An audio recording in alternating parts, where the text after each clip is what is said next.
Akua was born in Accra, Ghana, with a face so stunningly beautiful it was beyond ordinary comprehension and deadly. From the moment she came into the world, something unexplainable happened. Anyone who gazed at her face collapsed and died instantly. The midwives, nurses, and even visitors at the hospital who looked at her lifelessly fell to the ground. Only her parents, Yo and Efua, survived, shielded by their unconditional love for her, though they feared the curse their daughter carried.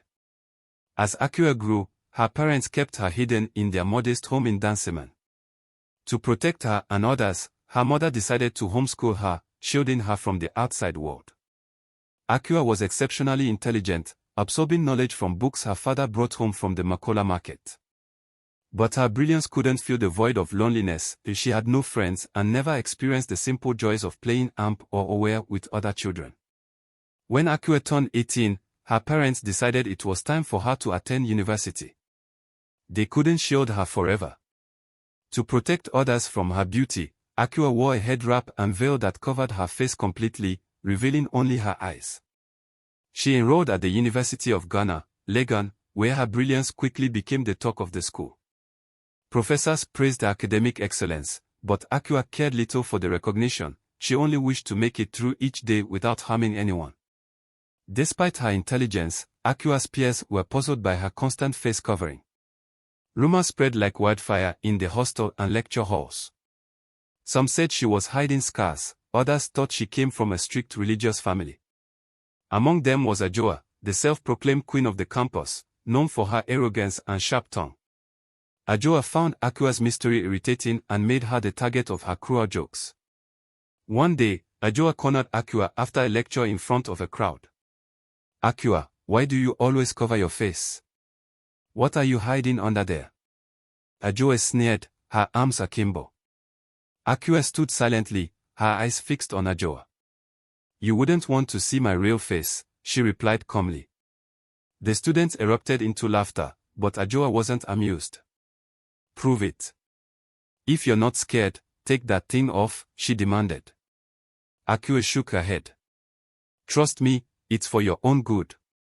Ajoa's taunts continued for weeks, but Akua focused on her studies, refusing to give in. Meanwhile, Joshua, one of the most charming and admired students on campus, took an interest in Akua.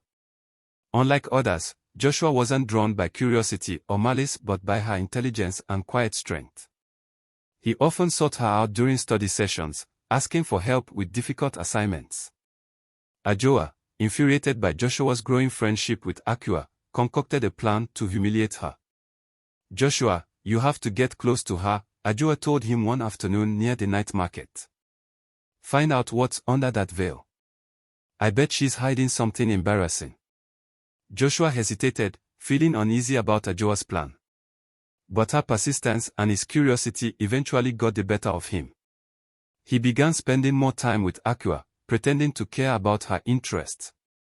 Slowly, Akua let down her guard, grateful to finally have someone to talk to. One evening, Joshua visited Akua at her hostel room in the Volta Hall. She made him sobolo and served him kuli while they studied. But Joshua, carrying out Ajoa's plan, slipped a sleeping powder into her drink. As Akua drifted into a deep sleep, Joshua carefully removed her veil. What he saw was beyond comprehension. Akua's face was not just beautiful, it was otherworldly, almost divine.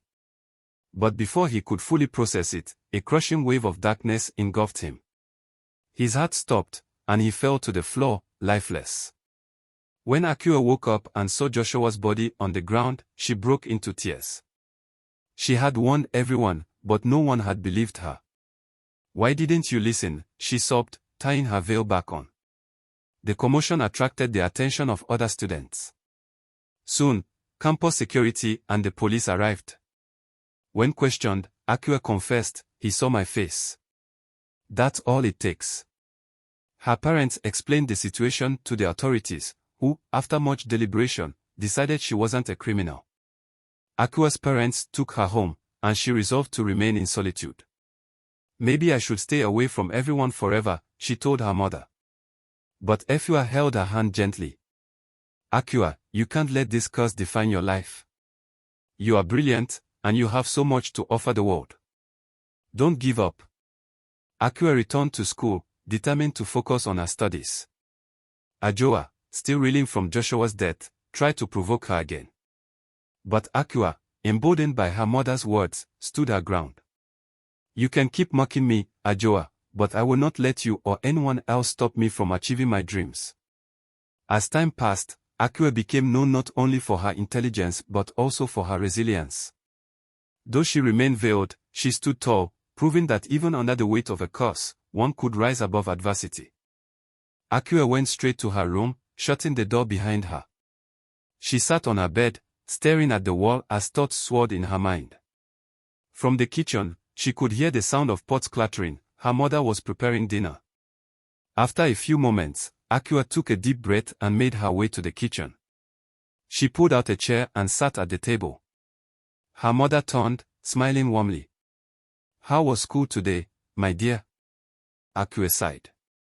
Mom, graduation is coming soon, and I've been thinking a lot about it. Her mother placed the pot on the stove and gave her full attention. I want to look nice that day, Akua continued. Elegant. For once, I don't want to hide my face. I'm tired of it, Mom. It's been so long. I just want to feel normal, like everyone else. Her mother's smile faded slightly as she listened. She dried her hands on a towel and walked over to sit beside Akua. I understand how you feel, she said softly. But we've talked about this before, haven't we?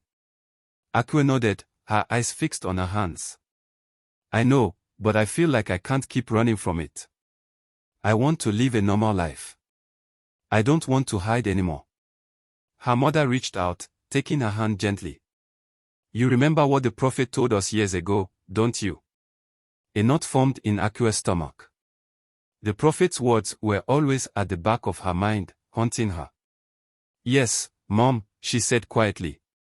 The prophet said the curse would break only when I found someone who truly loves me, someone who loves me for who I am, not because of how I look.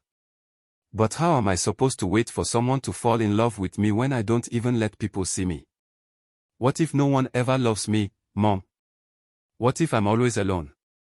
Tears welled up in her eyes, and her voice cracked. Her mother pulled her into a comforting embrace. My dear, don't despair. Love isn't something you can rush or force. The right person will come into your life when the time is right. Until then, focus on your studies, your future, and your dreams. You don't need to worry about love right now. Akua felt comforted by her mother's words, but deep down, a storm of doubt and frustration still brewed. At school, things weren't any easier. Ajoa, emboldened by her jealousy, had become relentless. One day during lunch, she marched into the cafeteria and called out loudly, ensuring everyone would hear. Madam Face Cover. Ajoa sneered. Graduation is in 2 weeks. Are you finally going to show us what you've been hiding, or are you scared we'll all faint from the horror? Akua, who was reading quietly at a corner table, slowly put down her book. She stood and met Ajoa's glare with calm confidence. Thank goodness graduation is around the corner, Akua began, her tone light but cutting. I was starting to think you'd be here forever.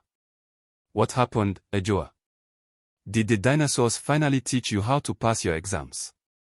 The cafeteria erupted into laughter. Ajoa's face turned a deep red, but Akua wasn't finished. And let's not pretend we don't know why you're here, Akua continued, her voice unwavering. Everyone knows you've been cozying up to the lecturers. That's the only explanation for why someone like you is finally graduating. The laughter grew louder, and Ajoa's entourage began to shift uncomfortably. Akua stepped closer, her voice dropping to a sharp whisper that cut through the noise. Maybe instead of obsessing over me, you should focus on fixing your own life, Ajoa. We all know about the sugar daddies funding your so-called rich girl lifestyle. Ajoa's jaw dropped, and whispers of gossip rippled through the crowd. She turned and stormed out, humiliated. For the first time, Akua felt a spark of power. She was done hiding. A few days later, Dennis approached Akua under the large baobab tree on campus. Akua, he began, sitting beside her. I've been meaning to tell you something. She looked at him, her brows knitting with curiosity. I care about you, Dennis said, his voice steady. I don't care about the face cover or the rumors. You're smart, kind, and unique. I've never met anyone like you. Akua's heart raced. Dennis, you don't even know what's under this cover. What if? She hesitated. What if it's something terrible? Dennis smiled warmly. Then I love you anyway. For the first time, Akua allowed herself to hope. She agreed to meet him that weekend at his home. That evening, as they talked and laughed, Akua began to feel at ease. But as Dennis leaned in to kiss her, her face cover accidentally slipped off. She gasped, immediately covering her face. You're going to die, she cried, tears streaming down her cheeks. But Dennis didn't flinch. He reached out, gently pulling her hands away. Akua, look at me. I'm fine, he said softly. I told you I love you, and I meant it. Maybe that's why the curse doesn't affect me. Akua stared at him, her tears flowing freely, but this time, they were tears of relief. When she returned home, she told her mother everything. Her mother hugged her tightly, tears in her eyes.